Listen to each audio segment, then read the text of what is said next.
जयदीप आपटेसारखा एक माणूस मी वारंवार म्हणत होतो. जयदीप आपटेच्या मागे जी शक्ती आहे ती शक्ती मंत्रालयात आहे, ती शक्ती वर्षा बंगल्यावर आहे, मालवणात आहे.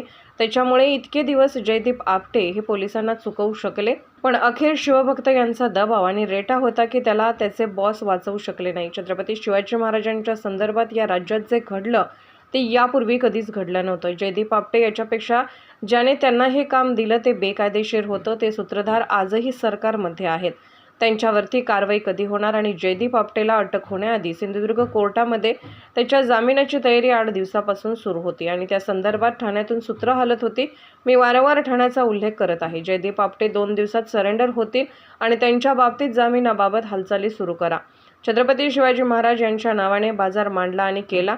त्या सर्वांचे आहे षडयंत्र. जे आहे त्याचे सूत्रधार ठाण्यामध्ये आहेत. लहान मोठे मासे यात प्रश्न नाही. आम्ही राजकारण करू इच्छित नाही. लोकभावना दडपण्याचा प्रयत्न झाला तो कोणाला तरी पाठीशी घालण्यासाठी झाला. या संपूर्ण कामात भ्रष्टाचार झालेला आहे. आमचे विरोध आणि लढा त्यासाठी कोट्यवधी रुपयाचं काम टेंडर माध्यमातून काढलं. प्रत्यक्ष काम 20-25 लाखात काढलं.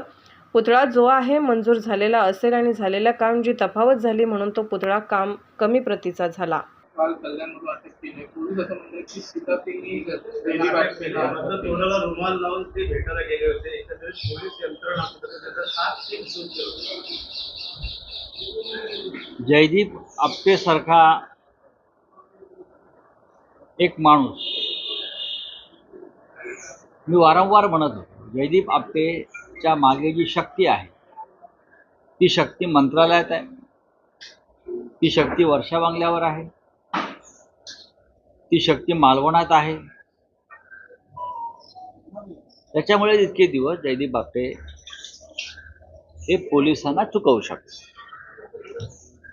पण अखेर शिवभक्तांचा एवढा दबाव आणि एवढा रेटा होता की त्याला त्याचे बॉस हे वाचवू शकले नाही. छत्रपती शिवाजी महाराजांच्या संदर्भात या राज्यात जे घडलं हे यापूर्वी कधीच घडलं नव्हतं. जयदीप आपटे यांच्यापेक्षा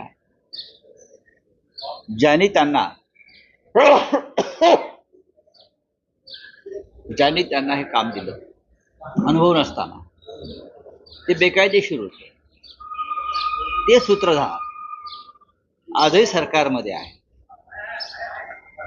त्यांच्यावरती कारवाई कधी होणार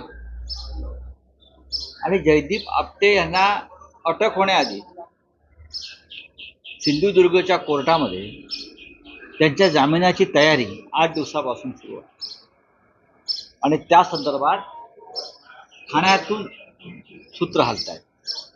मी वारंवार ठाण्याचा उल्लेख करतो की जयदीप आपटे यांना 2 दिवसामध्ये ते सरेंडर होतील आणि ताबडतोब त्यांच्या जामिनाची व्यवस्था करा अशा प्रकारची सूत्र ही ठाण्यातून हलत आहेत. त्या संदर्भात कायदेशीर जी मदत लागते ती सुद्धा ठाण्यातून मिळते.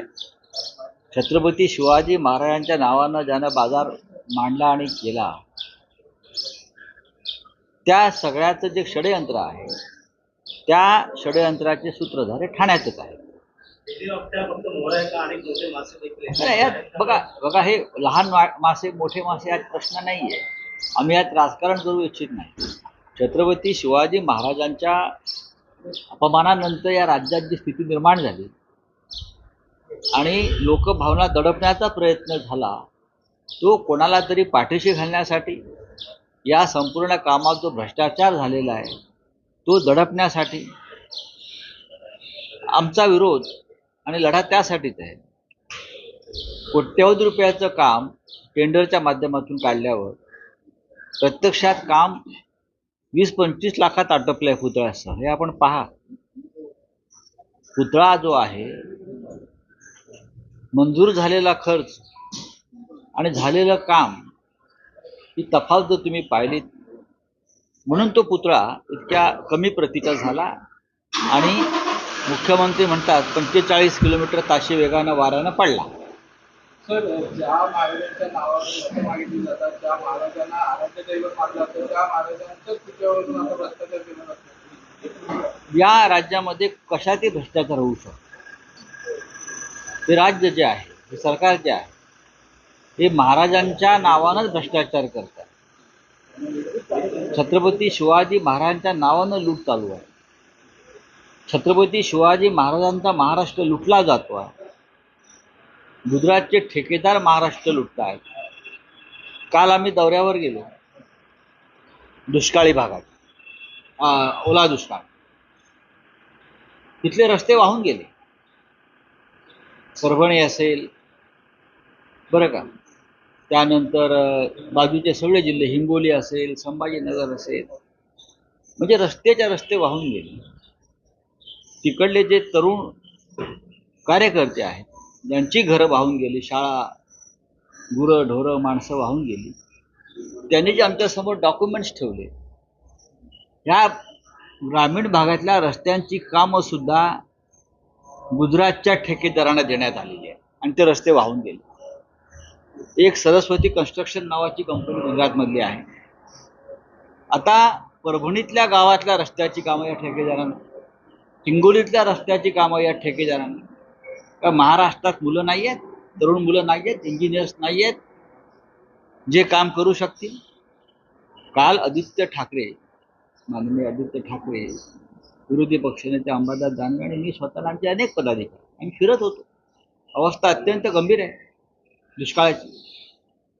सर्व काय वाहून गेलेलं आहे. अजून सरकारने पंचनामा केलेला नाही आहे. दुर्दैव असं आहे, हे रस्ते गुजराती ठेकेदारांनी केलेले ग्रामीण भागातले वाहून गेले. गुजराती आहे, मी परत म्हणतोय, तुम्ही तपास करू शकता.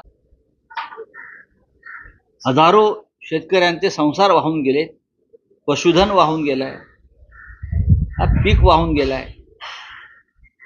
पंचनामे नाहीत, पीक विमा योजना नाही, तुमची यंत्रणा चालत नाही. तुम्ही कृषी मंत्री आहात, जबाबदारी कोणाची आहे? या सगळ्याचा पंचनामा काल आदित्य ठाकरे यांच्या नेतृत्वाखालच्या आमच्या शिष्टमंडळाने केलेला आहे. जे लोकांना भेटले, लोकांना समजून घेतले. कृषी मंत्री असं म्हणतायत की युवराजांना शेती आणि कृषीबद्दल काय समजतं? युवराजांना सगळं समजतं, सगळं समजतंय आणि तुम्हालाही समजून घेऊ. शेतकऱ्यांच्या संदर्भात काल तुम्ही जी वागणूक जी केलेली आहे मराठवाड्यामध्ये, शेतकरी विसरणार नाही आणि तुम्हाला शेतीतलं किती कळत आहे हे पुढल्या काही काळात कळेलच. असं गडचिरोली जिल्ह्यामध्ये 2 चिमुकल्या मुलांचा मृत्यूदेह घेऊन आई वडील 15 किलोमीटर पायपीट करत होते आणि याच जिल्ह्याचे गेल्या त्या पालकमंत्री, या जिल्ह्याचे सन्माननीय तुमचे विद्यमान मुख्यमंत्री आहेत आणि त्यांनी अभिमानानं मी गडचिरोली जिल्ह्याचा कायापालट करीन वगैरे सांगून तो जिल्हा घेतला. पण गडचिरोली जिल्ह्याचा कायापालट तिकडला आदिवासींचा कायापालट करण्यापेक्षा तिकडला जो खाण उद्योग आहे, मायनिंग, तिकडले आर्थिक व्यवहार आपल्या हातात असावेत यासाठी गडचिरोली जिल्हा हा त्यांनी स्वतःकडे ठेवला.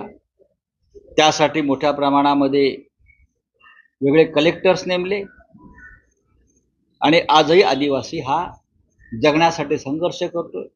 आरोग्य व्यवस्था नाही, रस्ते नाहीत, शाळा नाहीत आणि जे आपण म्हणताय की मृतदेह खांद्यावर टाकून किंवा चिमुकल्यांचे किंवा आजारी गर्भवतींना खांद्यावर टाकून, डोलीत टाकून आजही तिथे त्यांना प्रवास करावा लागतो. इतकंच कशाला मुख्यमंत्र्यांच्या जिल्ह्यामध्ये सुद्धा आदिवासी भागामध्ये हेच चित्र आहे.